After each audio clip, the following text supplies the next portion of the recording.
This is the way the blind man comes. Princes, princes, lockstep. Two heads lit by the eyes of none. What new things do you have to tell us, old Tiresias? I have much to tell you. Listen to the proffer, Creon. I'm not aware that I've ever failed to listen. Then you have done wisely, king, and ruled well. I admit my debt to you, but what do you have to say? This, Creon, you stand once more on the edge of fate. What do you mean, Creon? Your words are a kind of dread. I was sitting in my chair of augury, at the place where the birds gather about me. They were all a chatter, as is their habit, when suddenly I heard a strange note in their jangling, a scream, a wearing fury. I knew that they were fighting, tearing each other, dying, in a whirlwind of wings clashing, and I was afraid. I began the rites of a burnt offering at the altar, but Hephaestus failed me. Instead of bright flame, there was only the sputtering slime of the fat thigh flesh melting. The entrails dissolved in gray smoke. The bare bone burst from the welter, and no blaze. This was a sign from heaven. My boy described it, seeing for me as I see for others.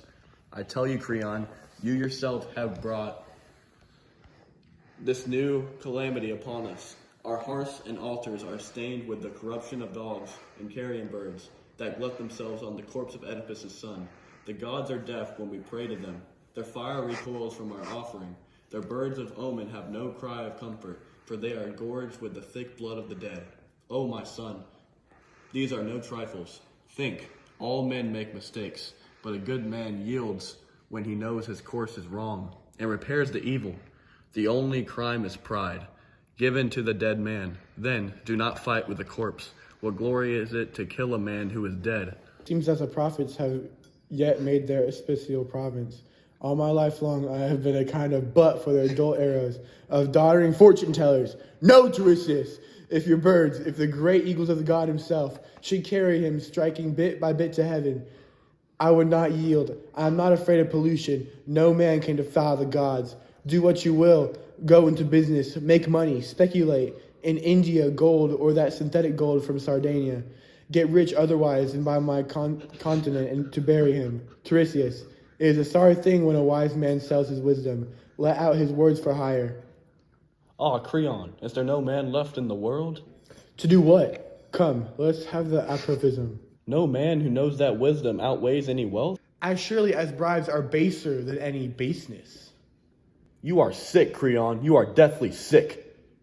As you say, it is not my position to challenge a prophet. Yet you have said my prophecy is for sale.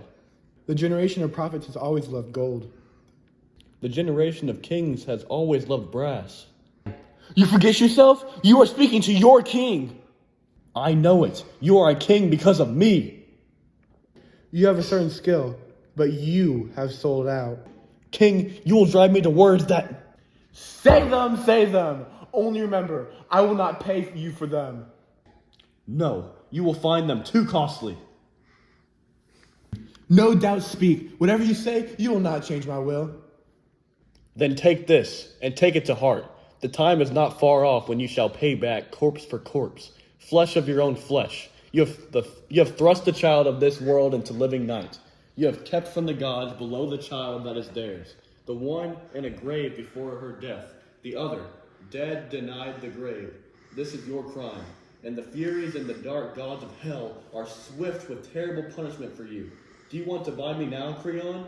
Not many days, and your house will be full of men and women weeping, and curses will be hurled at you from far cities grieving for sons unburied, left to rot before the walls of Thebes. These are my arrows. These are my arrows. Creon, they are all for you. But come, child, lead me home. Let him waste his fine anger upon younger men. Maybe he will learn at last to control a wiser tongue and a better head.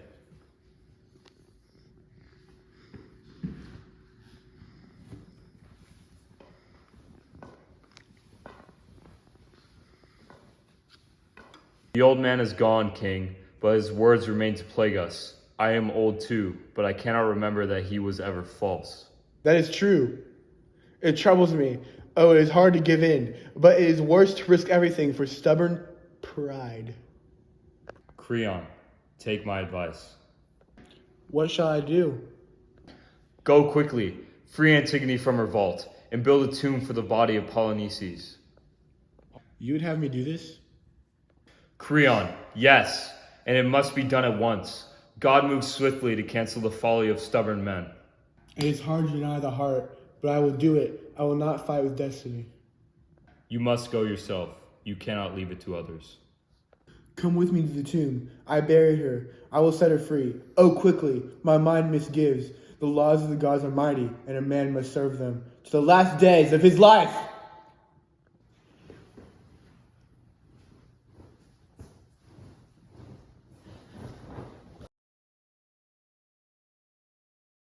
God of many names, O Iacchus, son of Cadmus Semele, O born of the thunder, guardian of the west, regent of Eleus's plain, O prince of maimed Thebes, and the dragon field by rippling Ismenus, God of many names. the flame of torches flares on our hills, the nymphs of Iacchus dance at the spring of Castalia. From the vine-closed mountain, come in ivy, Vice, sings through the streets of Thebes, God of many names. Iacchus of Thebes, heavenly child of Semele, bride of the thunderer, the shadow of plague is upon us. Come with clement feet, O come from Parnassus, down the long slopes, across the lamenting water. Eye of fire, chorister of throbbing stars, O purest among the voices of the night, thou Son of God, blaze for us.